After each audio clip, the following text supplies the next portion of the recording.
find Joey there. James Rackover, and he says he doesn't know Joey Cardinale. He's a stranger. He came for the after party with Larry and one of Larry DeLeon and James Rackover's friends, Max Gemma, and the three girls that he had met at Gilded Lily. All he knows is Joey walked out of the building with Larry and never came back. And when we spoke to Max Gemma, he says, yes, he's at this afternoon party, but he gets tired and he basically what's up, my boy? Couch. He wakes up, he doesn't see what's up, Joey, he doesn't see anybody else, he just goes home. So I decided to go back to the lobby to start looking at video surveillance from the grant side. How you doing? For any evidence, any clues to let us know where Joey may be. And from time to time, we call me over and say, "Is that Joey?" So how you doing, Angel? That's Joey right there. Oh, Christ, are you talking to me? You see the group arrive at about 4:30 and 6:30. Christian. You see Joey coming out with Larry DeLeon and the three girls. And they come down the elevator, switch the camera angle, we go to the exterior, we see them walking out, and they walk to the curb line. Perfect. If he makes a left, if he makes a right, then we'll know we have to get more video from next door and we can start tracking him. And as we're watching the video play, we see Larry DeLeon walking back in, and Joey is with him. And I was like, wait, you told me he made it. I did not bend, I jumped. I jumped. I knew this was Paul. And I said to my brother, "You want me to alive." I finally died. But jokes on them. Excuse me. It's just a hunch I had. Joseph was my first son, and he was always a great kid. Joey and I always got along because of our love for sports.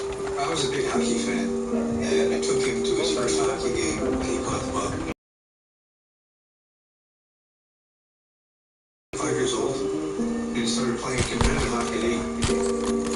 Every year we took a trip, whether it was a New York Giant football game, or a Ranger game, a Yankee game. We always connected with sports. Joey loved his food, Italian food, even after he moved out. Most nights he was here for dinner. And he was a bit, even though he loved his sports, he would always put on the Food Network to see what was good to make and what I could make for him.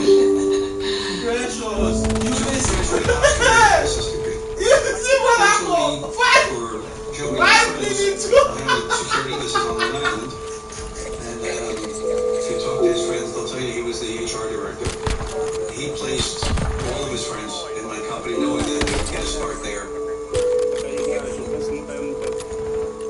He used to bring a lot of girls over to see if I gave him the thumbs up. Everyone that gave the thumbs up, I was hoping he'd get married. I didn't plan until 35, is what he always told me. We're closer than I think. I'll get them though, I'll get them. His friends. They always told me that Joey was their best friend. I was like, well, how is it possible that one kid can have 40 best friends? You know, I think they always say, you never judge a man by how much money he has.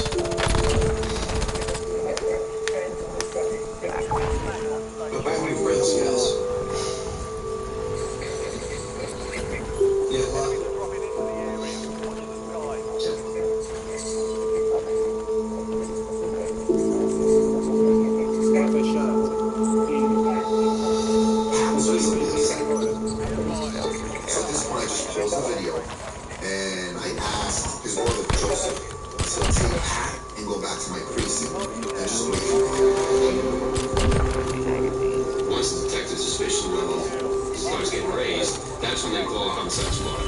Detective Castro was the assigned detective for the 17th Detective Squad, and I was the detective from the 17th Squad. It's not just us. All of the executives in that squad and all the nonsense, but they work together to investigate the case. Everyone calls me. Morning. Come over here. Help me with this. So we go over to the building. There's really only two options. Either Joey's still in the building, or he left the building. We need to search the building from top to bottom. I grabbed the building super early. Let's go to the roof. We'll start at the roof and come down. Upstairs, exit the elevator. But, I'm afraid of heights. I can see in the corner of my eye the 59th Street Bridge and Gosh Bridge. And I'm trying to then not to look over to realize exactly how high I am off the floor. And then once I was satisfied that Joey was not on the roof, I started doing the searches for the left floor. Down 36 flights of stairs, down into the basement, into the cellar, into the courtyards. And I'm hoping to run into Joey and like, hey, wake up, go home. And never happened. I go to the parking garage and I ask the parking attendant, hey, James Rackover, apartment 4C, does he park his car here? He goes, oh yeah, he drives a big black Mercedes. Oh yeah, I go, is that the car that's parked over there? He goes, yeah, that's the car. It looked pristine, except that it was covered in dust, like brown dust, you know, like dirt. Took a look around and I noticed that there was like brown smudges, like fingerprint smudges on the rear trunk lid. And I'm like, something didn't sit right with me at that point. I said, we're securing his car until we can figure out what went on. But the parking attendant says, James Rackover, he doesn't own this car. It's owned by a gentleman who lives in apartment 32B, Jeffrey Rackover. So the name Jeffrey Rackover kind of rang a bell because he has a billboard when you come outside of the Midtown Tunnel going into Queens. He would sell jewelry to Oprah. He helped Trump get his engagement ring from Melania. So he was known to be the jeweler to the stars. I'll be honest with you, everyone was like, oh yeah, Jeffrey Rackover is the jeweler to stars. I don't know who he is. Yeah, I don't buy jewelry in that income bracket. The concierge, Edward Souza, told us James Rackover was the long-lost son of Jeffrey Rackover, who recently, over the past few years, had come back into his life. Around 2014, James started to come around the building with Jeffrey, and then he started spending more days until he came down and inquired if there was any apartments available, and then he officially moved in, and then that's when we learned that he was the long-lost son. He had had a relationship with a woman in the late 80s or early 90s that had resulted in a mystery son who had mysteriously appeared at his doorstep. I found it strange. But as a concierge, we don't want to delve too much into people's personal lives. Once James moved into his own apartment in 4C, the parties ramped up considerably. We watched hours and hours of video just hoping to see Joey appear on one of the screens. While we're still reviewing the video surveillance, the concierge, Edward Souza, taps me on the shoulder and says, that's James Rackover coming in. So I peek up, I see him. As he's walking by, he makes a statement, good luck getting the video, and keeps walking. So now I was caught by surprise. I'm like, wait, what?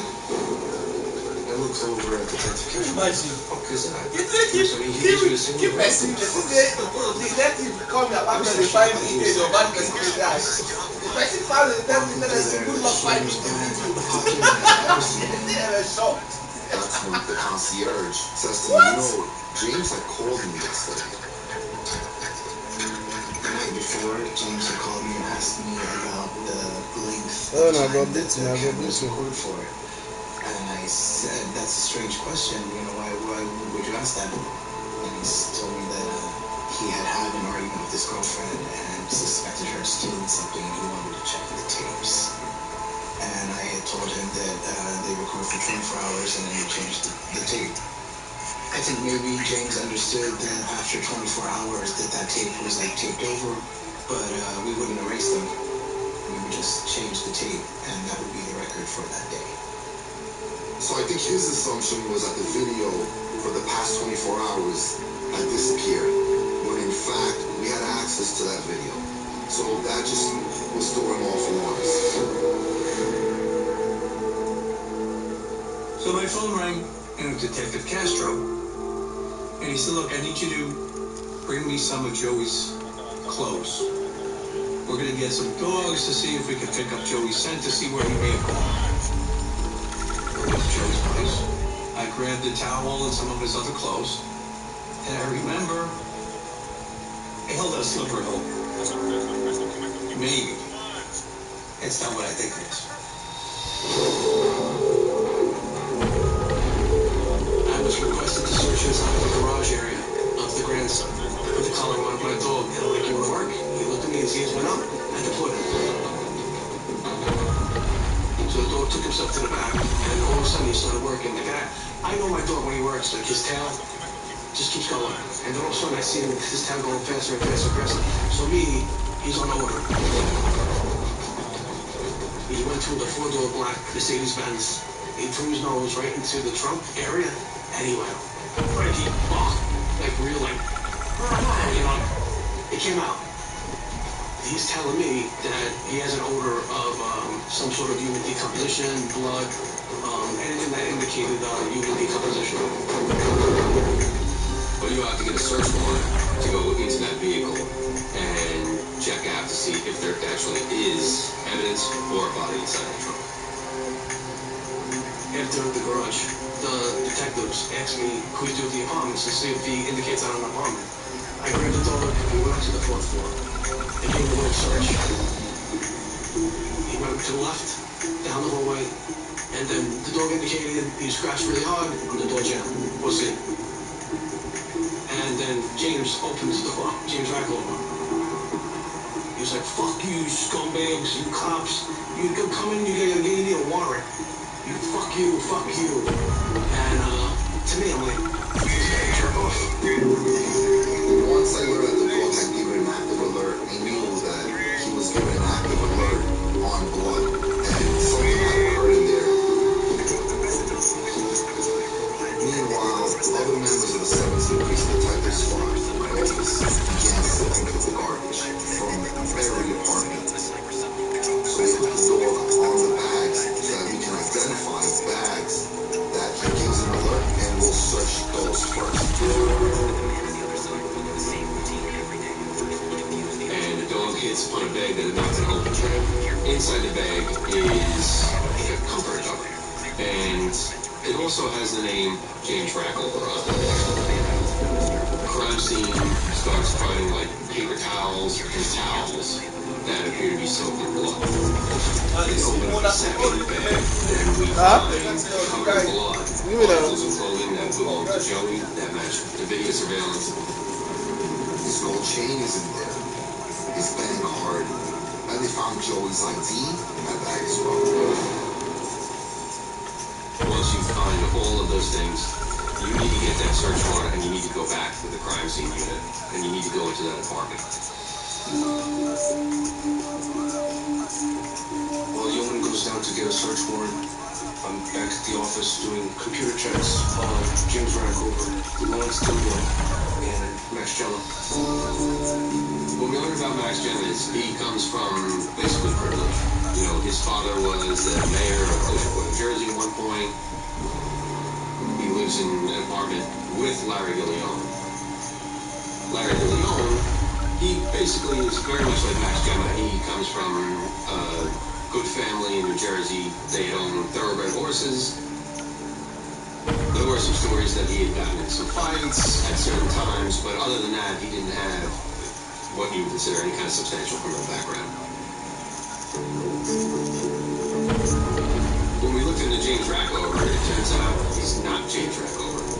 His name is James Bowden, and he doesn't come from New York, he comes from Florida, where he had numerous arrests and had done time about 1.5 years in jail for burglary in Florida. We found that after digging a little bit more into James Rackover's background and his name change, we were able to learn that Jeffrey Rackover is not the biological father of James Rackover. And Jeffrey Rackover had petitioned to have James Rackover take his name. I believe Jeffrey met James at the neighborhood gym close to our building. They became friends, and he was introduced over the weeks as first my friend, and then my nephew, and then my son. We didn't know what to make of the relationship between Jeffrey and James, quite frankly. The story that James is the long-lost son of Jeffrey, and somehow they found each other after all those years, and it's not the truth. You know, and you start to look at it, and you're like, well, what is the truth about this relationship that they have? They did not in any way resemble father and son. The way they would act with each other, you know, I love my father, but there were ways that they were affectionate with each other that I wouldn't be with my father. When you look at everything involved with James, it definitely raises the level of red flags. James comes from almost nothing. He's working a menial job in Florida, and in a relatively short time is transformed into James Rackover. Okay, yeah, you don't send me. And he's living in this building, and he's driving this car, and he's at these clubs and these restaurants, and you know, you don't want to lose that if you're James. And everyone else is still going to have their family, they're still going to have the money that their family has, but James could lose everything. He's, I think, willing to do anything to maintain his life and the style he has going on.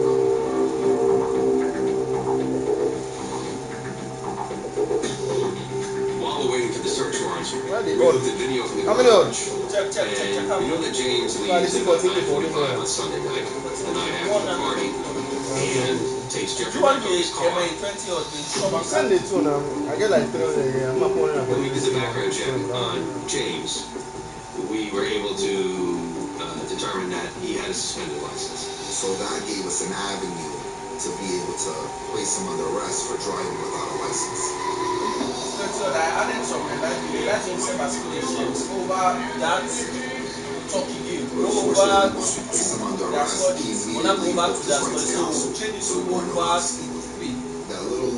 little hope that we had that he might tell us where Joey is, we weren't getting it.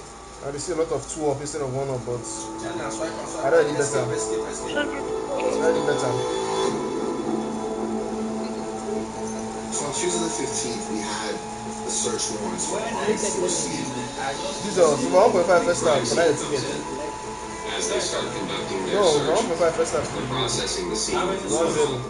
So, under I certain look light, better now. you can see blood. Okay, When better they're than processing the bathroom, the entire bathroom lights up. All over on the walls and Okay, I think I went down the anytime. floor. Indications that there's been a lot of blood cleaned up. the same thing in the living room. They spray luminol by the sofa, by the floor, and they find drops of blood. They test it so to see if they can determine who that blood belongs to. So the crime scene team had collected steak knives that were inside the dishwasher that had been rubbed and cleaned. Those kitchen knives were then taken to the lab to see if there was any blood that would have seeped in to the handle itself.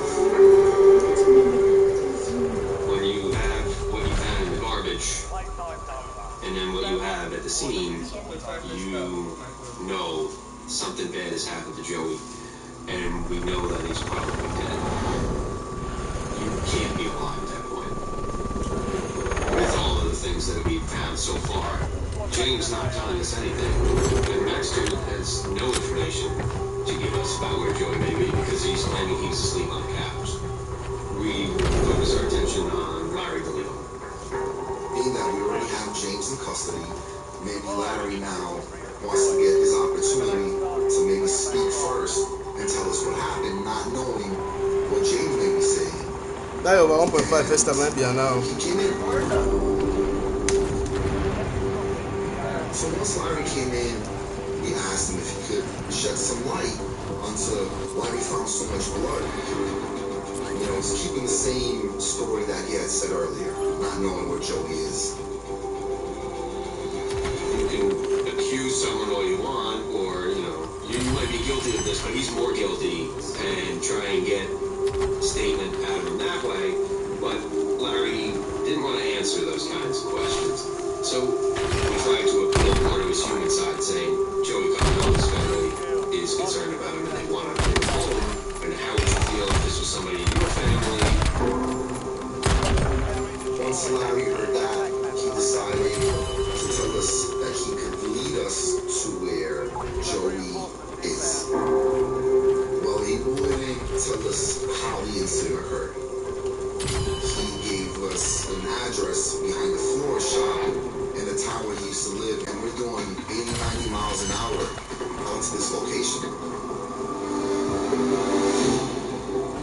We arrived at this florist shop, and we headed to the open area at the back where Larry had given a description of where we'd be able to locate Joey. We approach over, and the crime scene detectives begin to move dirt slowly.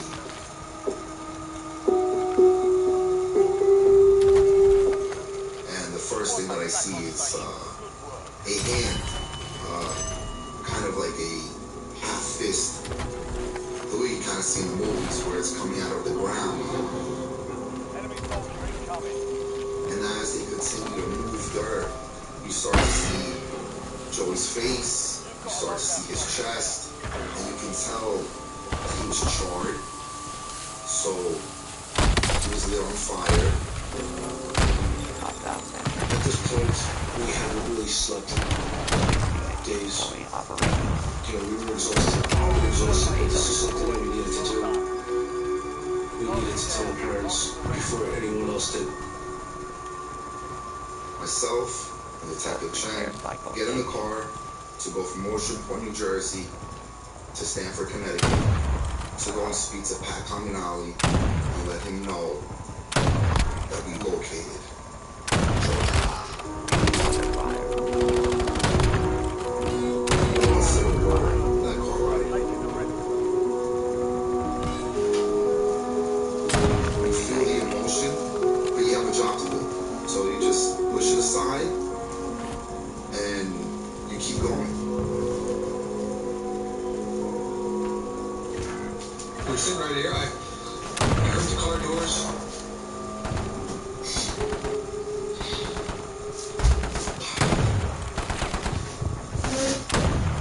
I heard the car doors. And I knew why they were coming.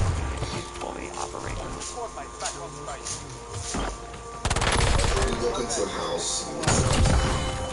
they're hanging on to every word. Two detectives told us they found him.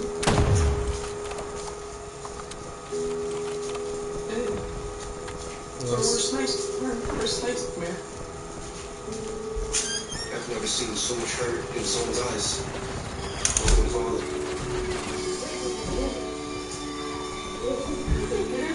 That type of pain never want to wish upon anybody.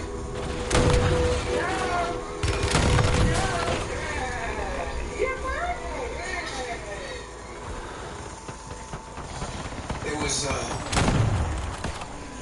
already knew, but this was the start of the next chapter. Which was getting justice for Joe.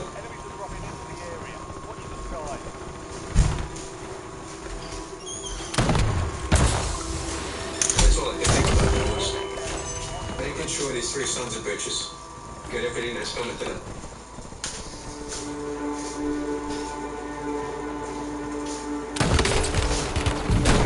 New Jersey conducted the autopsy, and what he found was that Joey Comunale had 14 stab wounds, some of them post-mortem. He had broken bones. He had bruising on his hands, a large cut on his shoulder, which we believe they might have been trying to dismember him. And the body had been burned. And I can't figure out a reason why this would happen. It was inhumane. It was vile. It's disgusting to think that they would treat another human being like garbage.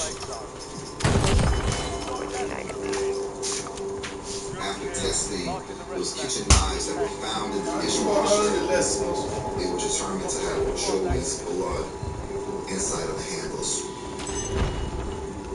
Also, they were determined that blood in the apartment was Joey's blood. Finding the murder weapon, coupled with the autopsy report, matching to the evidence in the apartment, gave us answers to how he would have been murdered. But now the key question was, how did they get him out of the building? There was so much video that we had to sift through, and we still couldn't see it. I don't snipe out there. Yeah, I don't time for all that. Well, one video that we couldn't get was a video camera that belonged to the building next door. Coincidentally, it was corroded. If only this video gets recovered, and it answered a huge part of our question. As we begin to review that video surveillance, you can see James Rackover park the black Mercedes in the front of the grand site.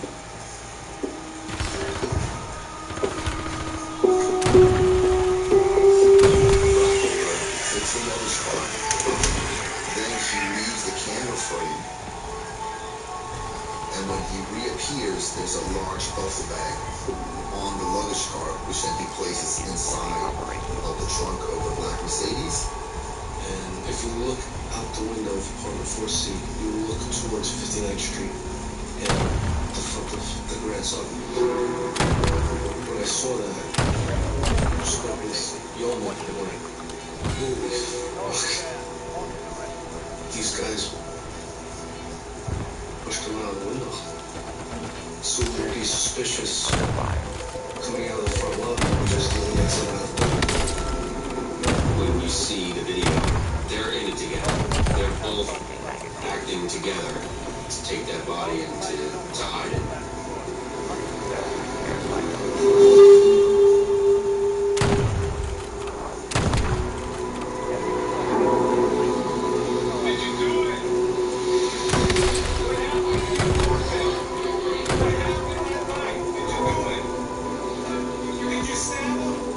On May 10th, both Larry and James were arrested for murder, second degree, hindering prosecution, and concealment of a corpse. James was already in custody for driving on a suspended license, and Jeffrey didn't put anybody on. I do think that at some point you realized he made a mistake with his son. That was a murder. We didn't have any cause to believe at that time that Max had anything to do with the homicide. We actually had statements from Larry saying that Max had nothing to do with it. He was arrested for hindering prosecution. Ultimately, it was clear to us that he'd been involved and were trying to obstruct some sort of ways to get evidence. But I don't think that the senior lawyers or myself are convinced that we would prove Max beyond a reasonable doubt was involved in the homicide. Once the murder charges came, it became a finger pointing. He did it, back and forth at each other. We sought to try to determine who did the stabbing. And we don't know what the role of James was or what the role of Larry was. We just need to doubt with one person on the jury to not have a conviction. So while James is waiting for the trial, we got jail calls from James speaking to Americans. And in these calls, he's very confident he's getting off. They put a trial in September, so I'm looking at being home around October-ish. My friend's gonna be up there, well, like my weekend, I'm like in the streets, they're gonna be like, yo, this kid just, he's this rocky and he's home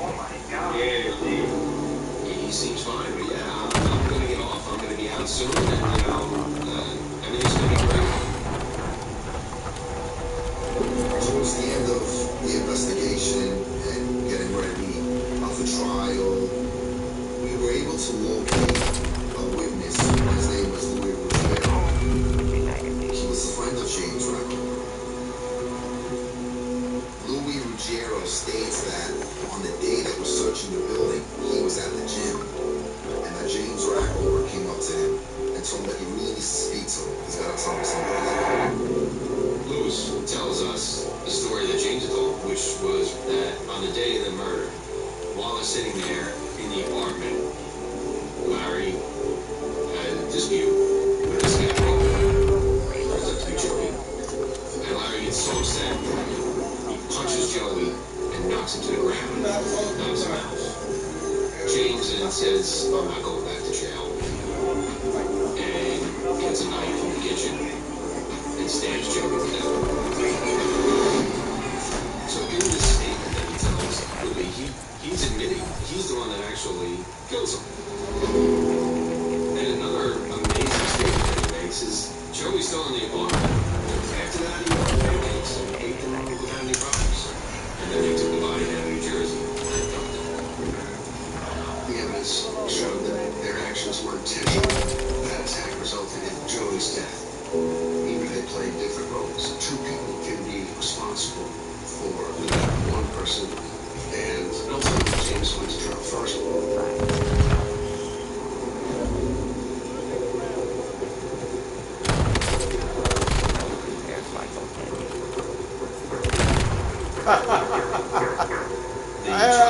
My snapping skills are improved big time, I beg. Pat was there every day, and he would fill the whole courtroom with family and friends. There was all of us, all the fraternity brothers, his friends from home, colleagues, work, people would come. Oh. The support you got from a lot of individuals is just incredible. Nobody let James Racco preside. Murder or intentional murder. I remember to this day. Feel nice, man. Because he swore up Feel nice. Now, those are over 1.5, 9 beyond. joy that it's finally over and they're gonna pay for what they did to his son. And I was very, very happy. Very happy. This your Saudi league they give me about 1.5. I changed it on that 2.5. No, you said I give me when first already finished.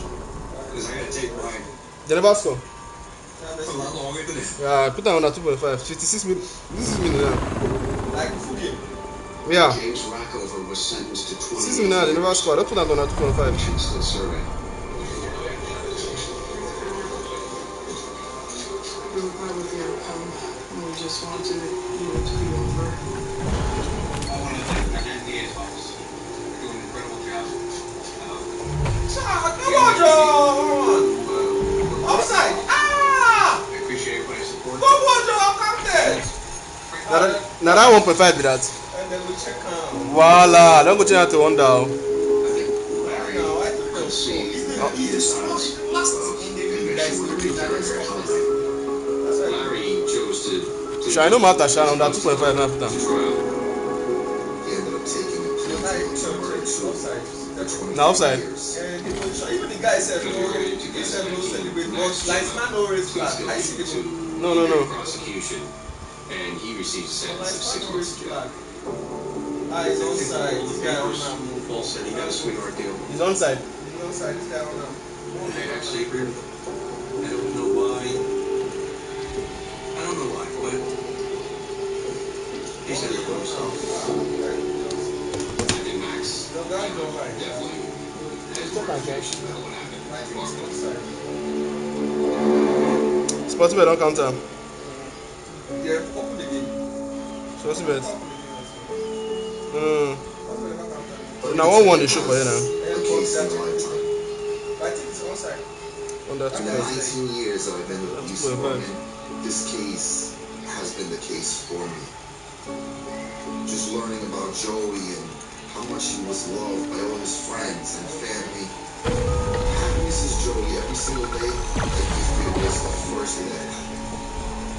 And he has this love for Joey that I can relate to, because when he speaks about Joey and his daughter, and it's like they're his world, and that's what my kids are to me. We think about him every day. And we just try to, keep his memory alive and tell my grandson all the time, this is Uncle Joey. Yeah, what's better His than friend that? started getting a tattoo. And number 9. And that was his number. And the irony is, I always said to him, I'll pay for your college. But the two conditions. You graduate number 1 in 4 years, and you never get any ink. And he didn't get his tattoo, but I got his tattoo. I thought it'd be a great way. Just be with him every day.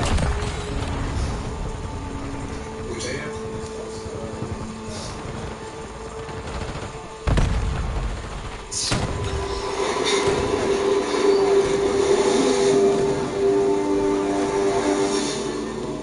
That phone rang. Jen says, Isa, I've been with you. He said she has been missing since 12 o'clock. Suddenly everybody was at a loss. The lady of the home is gone. Irene Silverman was an 82-year-old woman that was as sharp as a tack. She was a socialite, and if she liked you, you were part of her family. We had information that our mother and son had Irene Silverman's identification. So we do a background check. You couldn't believe that her friends said they did. She's together. Our rights wouldn't prove it. Certainly didn't appear to be a mother-son No, relationship. back to me. Staring into each other's eyes. Are you fucking kidding me? I interviewed his son, and before I know it, he's across my neck. I could feel his heart pounding. He said to me, this is a hostage situation. You may think you know me, but you do not.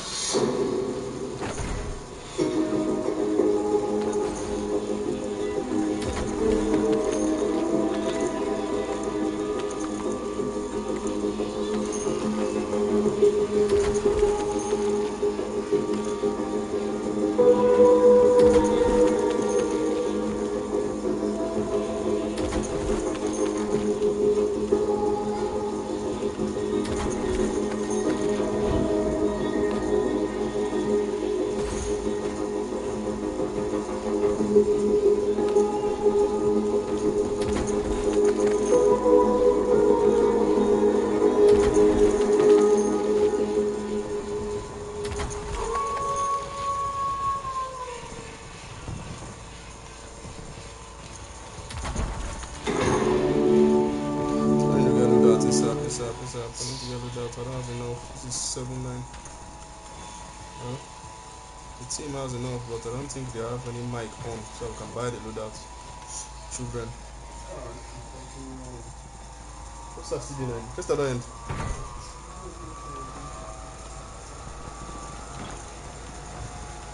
Skip them.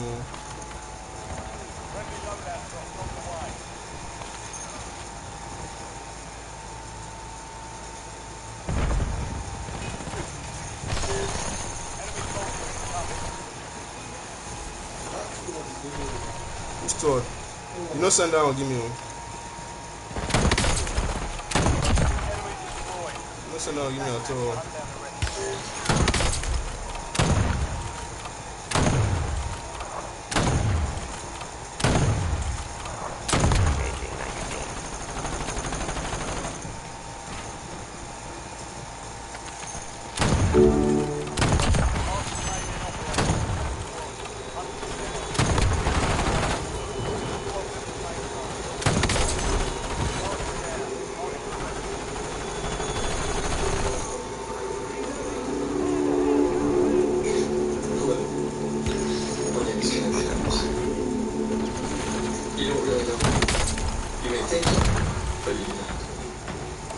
You know my mother, but you don't.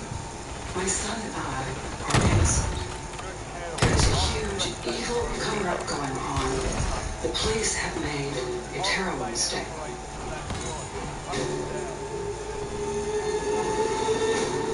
With Sante and Kenny Kimes, there's something more than a mother and son relationship here. People who seem to come and go from the Kimes' lives disappear. I got a call. My friend Irene is missing. We had an 82-year-old socialite who disappeared from her townhouse.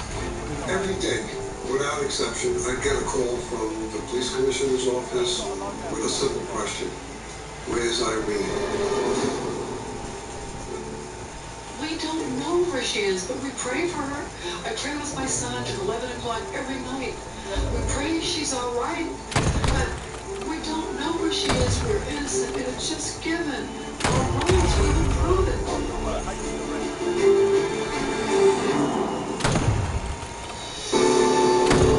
My job is to make sure you go home and sleep at night. It's so important for the family to know who murdered their relative. Passion for the victims, that's the most important thing. I've always liked the truth behind the curtain. What really happened? You want to find out the truth. That's what detectives do. Your instinct is to help people. In New York City, the NYPD. This is it.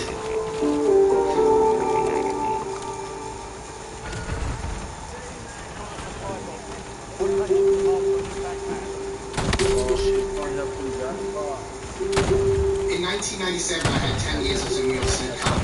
I got promoted to third grade detective. And I got transferred from the 34th precinct in Washington Heights to the 19th precinct, which is the Upper East Side of Manhattan.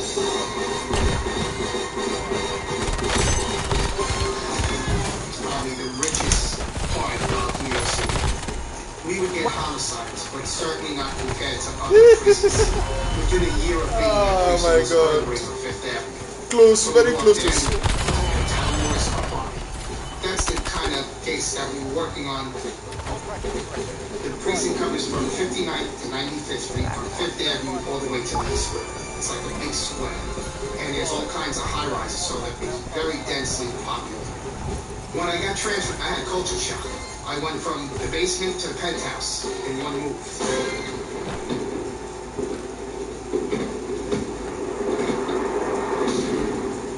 In 1998, 4th of July weekend, the city was a ghost town, especially the Upper East Side, because everyone goes to the Hamptons house out in Long Island. On July 5th, it was myself and two other detectives working, everyone else took off. The call comes in about a missing person, by a staff member of an 82-year-old woman named Irene Song. I'm the junior detective, so your two other guys were like, well, kid, this is yours. Here you go. I was like, oh, shit. No one really wants a missing person's case. They're usually someone ran away or went somewhere for the weekend. They didn't tell anybody. They usually come back and the case winds up being closed. But we had to check on it. So we went over to the townhouse. It was on a great block on 65th Street, right off of Madison Avenue.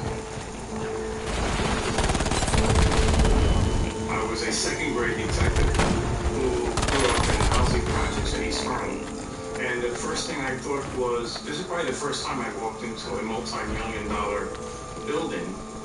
It's a beautiful 5-story limestone with a penthouse, a deck on the roof. I had not been in many, many buildings that took my breath away as to, wow, this is really expensive. This is really, really good. The woman was well off. When we first get to the townhouse, no one's there except Irene Silverman's housekeeper and Jeff, who was her personal assistant. The staff started to tell us, last night she threw a 4th of July party. She had a lot of guests. They had a great time. The next morning, at about 11:45 a.m. was the last time any of her staff saw her. Irene was going to go take a nap. Later on, at about 4:35 o'clock in the afternoon, Marcia goes and knocks on Irene's door. It's her bedroom, and Irene doesn't answer. She goes into the room and realizes that Irene is I'll never forget this. One of the saddest day of my life. The phone rang. It was Jack. from the tone of voice, I can remove something very serious and something. When I first bet time, I did not see it because as them say they don't start. I mean, not made it all drop. So Jeff, the next thing Jeff said, we were all hoping that Irene is with you because you should spend Sunday together. He said she has been missing since 12 o'clock. I said, what happened? He said, we don't know. So I said, I'll come over soon. When I got to the house, the whole staff was there, suddenly everybody was at a loss that the lady of the home is gone. The staff said Irene would never leave the residence by herself. She always had someone escort her, whether it was to the store or wherever. What's it, Karam? They also said that this woman is sharp as There's no dementia, nothing. Nah, lie. He did my ticket. I just said my ticket to getting the names so we can interview them also. The staff told us that her keys were missing. Not only that, they said that she always had money on hand, and they said that there was $10,000. I don't play. I don't see him. I did that one game. I rebet that one twice. And that envelope was found. Well, listen to The me. people who she employed told us that she treated them just like family. I remember being impressed with how much they cared for Irene. That said a lot about the character of Irene Silverman. To have your worker that loves you and devoted to you and want to do the best Let's for you. They tell us that she doesn't have any family. She was a socialite, so if she liked you, she automatically took you in as a friend, would invite you to the parties, would invite you over to the townhouse, and that was it. You were part of her family. The more I got to know who she was, the more I really liked her, and the more I liked to hang out with her. When she throw a party, she is the center of attention, just like in the movie, the Rocky movie.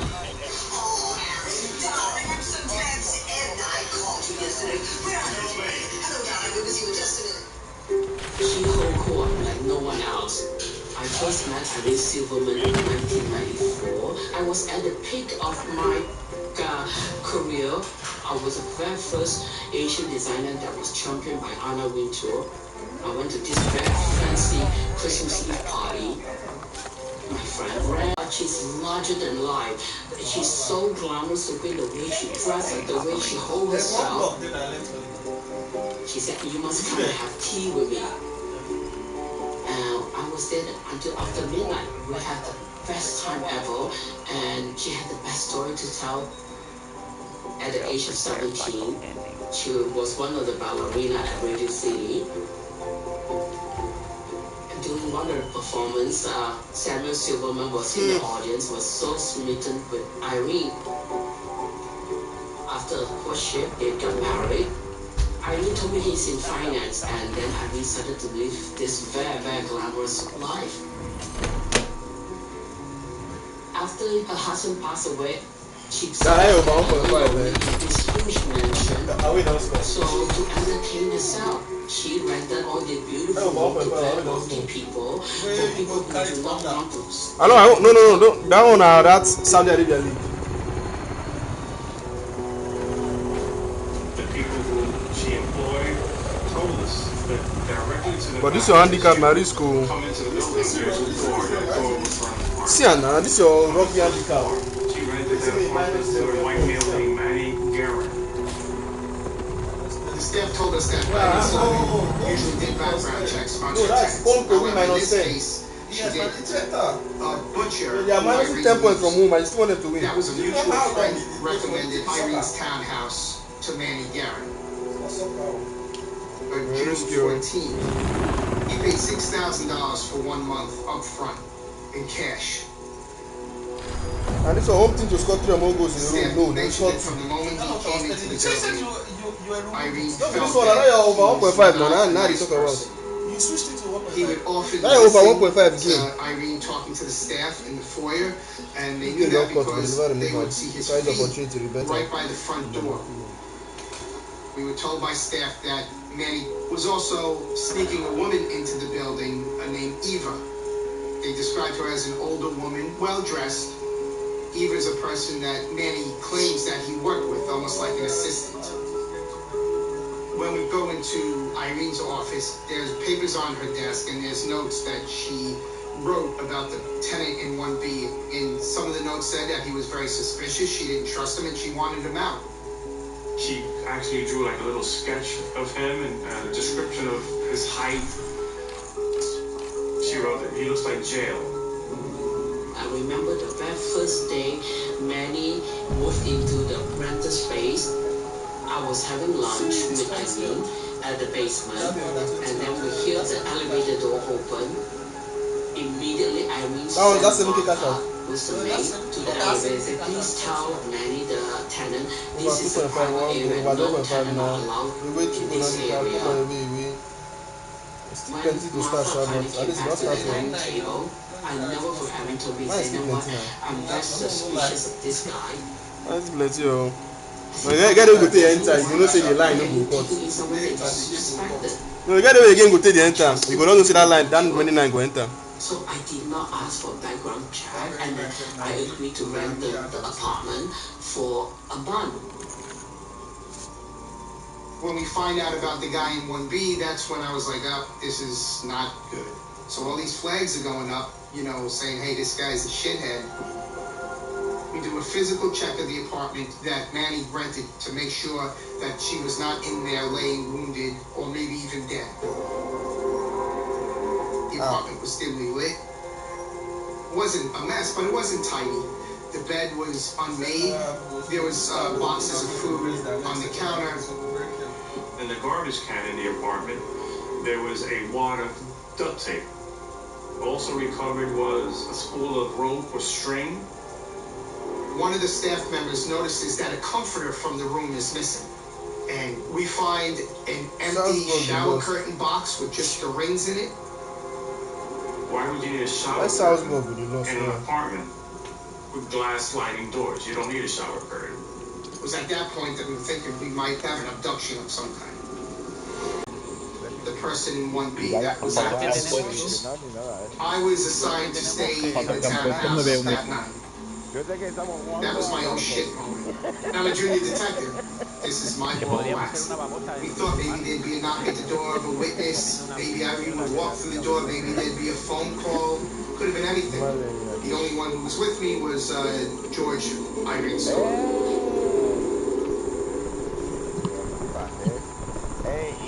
In July of 1998, I had the rank of deputy inspector, and I was also in charge of Manhattan Detective Operations, which oversaw the 12 precincts in Manhattan, New York. From 59th Street up to the tip of Manhattan, we had what we call special category missing persons. Irene Cosas más raras se ven en España, de buena forma.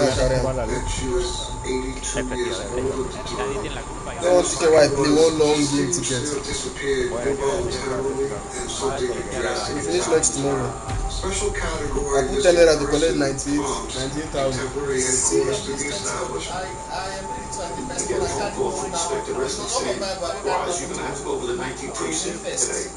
I live at full loss.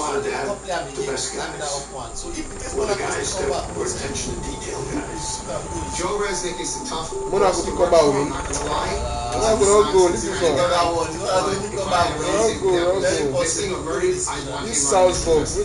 Okay. Oh, about 2.5. Not time for this. My long ticket. Cards made up with Irene Silverman's picture on it.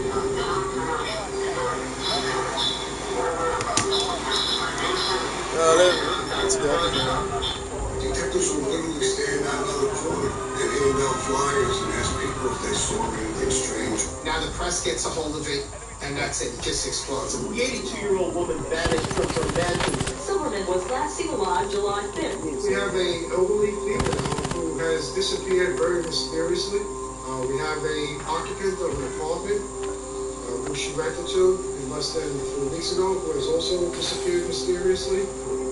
We also mentioned that we were looking for the person in the composite sketch known as Manny Gehring. We are looking for him in connection with Miss Silverman's disappearance. That bastard took the card. The day after this press conference, the 19 squad gets a call from an NYPD detective was part of a joint fugitive task force where FBI agents and NYPD detectives are assigned to locate fugitives wanted not only in New York but from around the country. He said that on July 5th, when Irene Silver was reported missing, he had arrested two people, a mother and a son, at about 55th Street and 6th Avenue on a warrant that they had from Utah for buying a car with a stolen check that they drove to New York City. The detective from the Fugitive Task Force told us that they both had on their possession identification that belonged to Irene Silverman. They were identified as Kenny Kimes and his mother, Sante Kimes. His mother is lying. In her pocketbook was $10,000 in cash. Question about why she had $10,000 cash. She said you need a lot of cash to visit New York, which didn't make any sense. I don't know who carries $10,000 cash in their pocketbook. I have a gun and I wouldn't go to New York with $10,000 cash in my pocket. Also, this ring of keys with nail polish, which were Irene's. I thought we were looking for Manny Gary, but when I heard that, this is With this new information, we grab a car and we go down to Manhattan Central Booking to interview Kenny. When I first walked in, I thought, holy shit. Kenny matched the sketch of Manny Gehring pretty dead on. I was convinced we had Manny Gehring, for sure. We asked him, why do you have Irene's ID? Do you know Irene? Yes, I know her. I think my mother was friends with her. We said, Kenny, think of Irene. She could be alive somewhere. Maybe she's missing. Maybe you could help us find her. Why don't you talk to us? What if that was your mother? How would you feel? There was a glimmer of light. There were tears in his eyes, I remember. And I thought that he would start talking to us and he was going to fall on the sword. But seconds later, it's like a switch went off inside of him. He just became very stoic, turned to stone, and asked for an attorney. When I was leaving, I was 100% convinced that he had a big part of Irene's disappearance. His mother, Sante Kimes, was at the FBI building downtown waiting to be arraigned for the stolen car case. And I was hoping that the detectives who were interviewing her were having more success than we were. But she requested an attorney and the interview was shut down.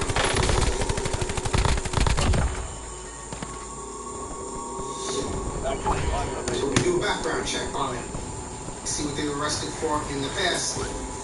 We saw that Kenny never had any major run-ins with the law.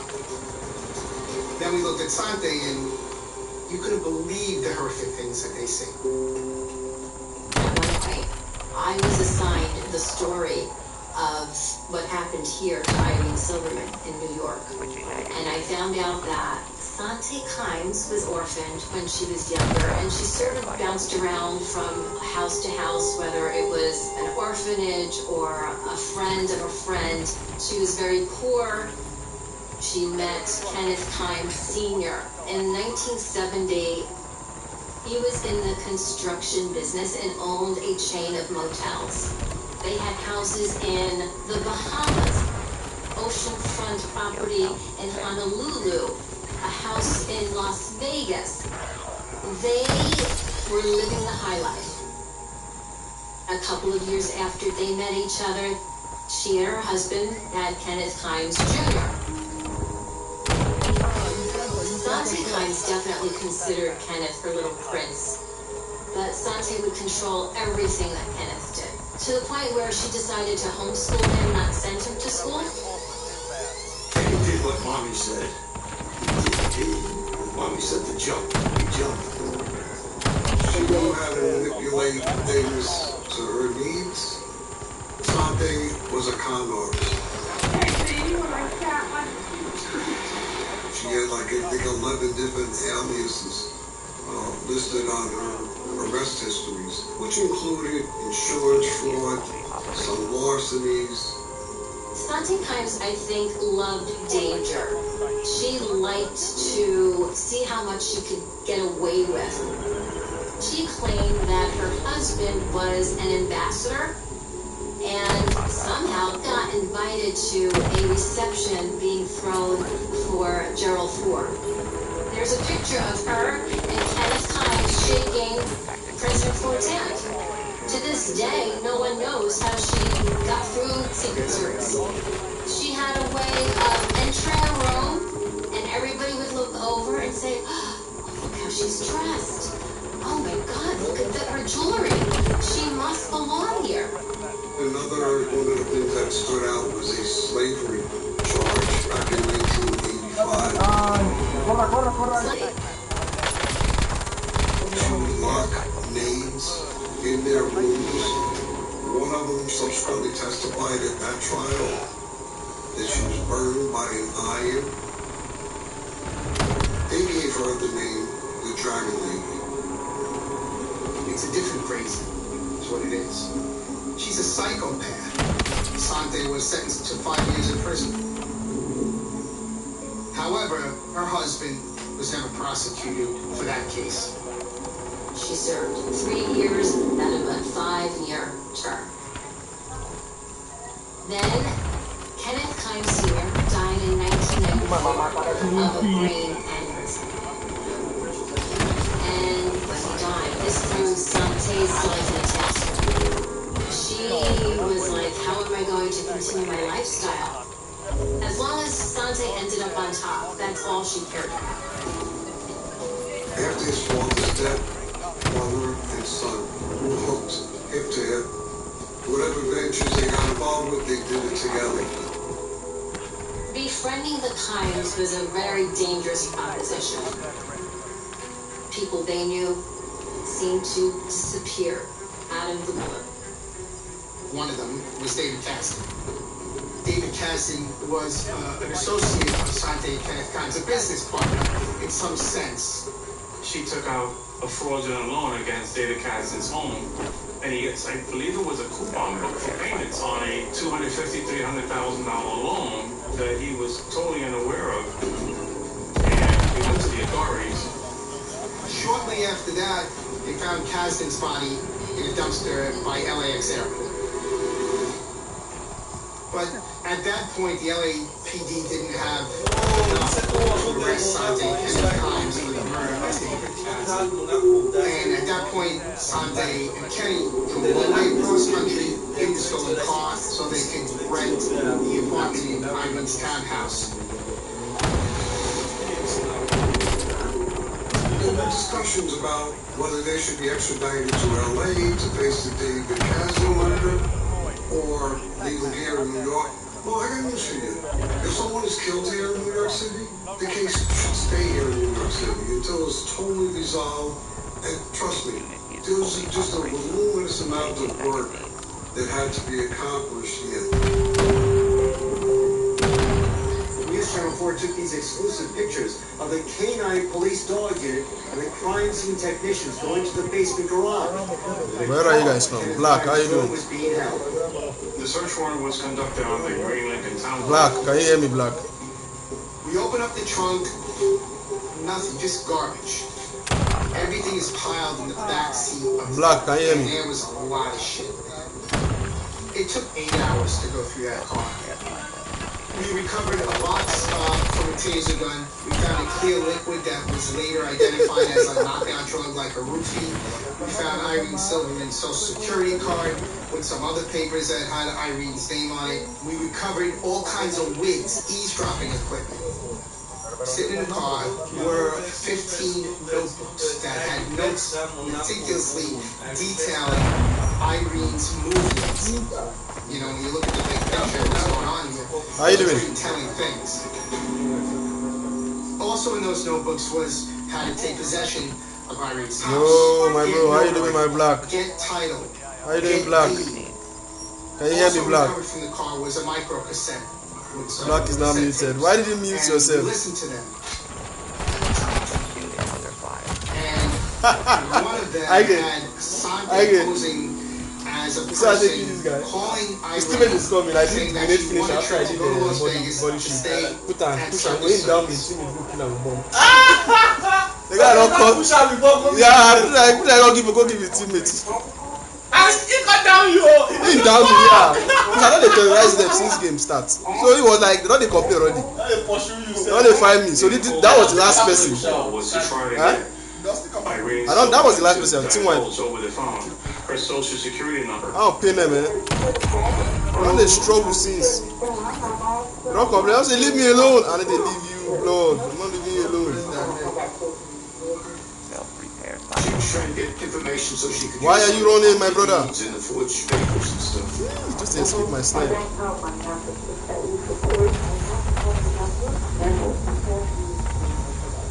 She tried every which way to get that number out of Irene, and Irene was not fucking happy, man.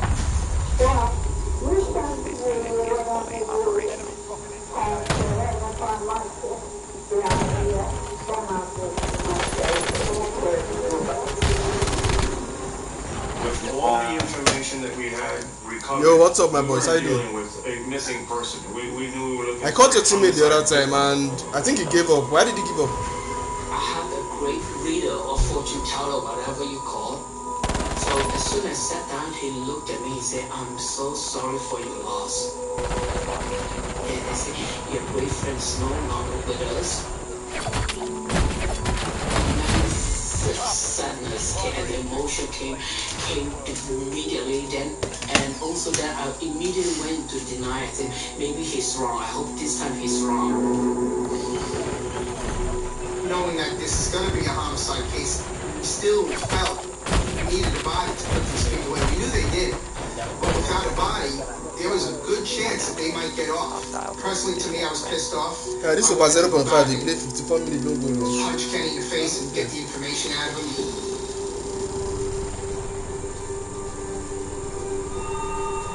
This rugby over 36.5. For person to call with information as to the signs of the Green Lincoln Tunnel. Home team to score 3 or more goals, 2-1. That after 1.5, I mean. This series somewhere they fear they don't score 2-1. It's a swampy. Home team to score 3 or more goals. this one precious system. This game is going well now. Yeah, this one was 1.5. I put time to use the handicap instead. We find all kinds of garbage, all kinds of discarded containers, luggage, and what I call Coney Island whitefish. Used condoms, used tampons. We were desperate to find Irene Silverman's And body. that was not what the company gave them. The option that the site gave them, by the time I uploaded it, at the stage was 800 kills. And now 1.5 years old. Being in the office. Don't like saying I gave him the ad, 90 cutter. Chicken. No, I carry on that 3.5 first half, 2-1. It reeked and it permeated the office. We were all told. Inside the anus of the dead chicken, there's a note, and in that note, it says where Irene Silverman's body is. It says, get the fuck out of here. And I made them get her out of the office. But they smartly took the chicken and her down to 126th Street, Amsterdam Avenue, where there was a chicken poultry farm, factory, whatever you want to call it, and they examined the chicken. And as far as that chicken was concerned, there was no note in the chicken's ass. It was one of the lighter moments that we had during this investigation, but that's how much pressure we were under. Each and every lead that came in had to be answered. The Kimes was still in jail for the stolen car, and we were listening to their phone calls. And we intercepted a call from Sante Kimes. Now, they never scored you about By the defense. 0-0. She was advising him to go to the Plaza Hotel to retrieve a... I edit one on that 2.5 first half. Let's go on. Shit. Yeah. Guys waiting there last time. I think you carry over 1.5. Okay, you said carry over 2.5 first half.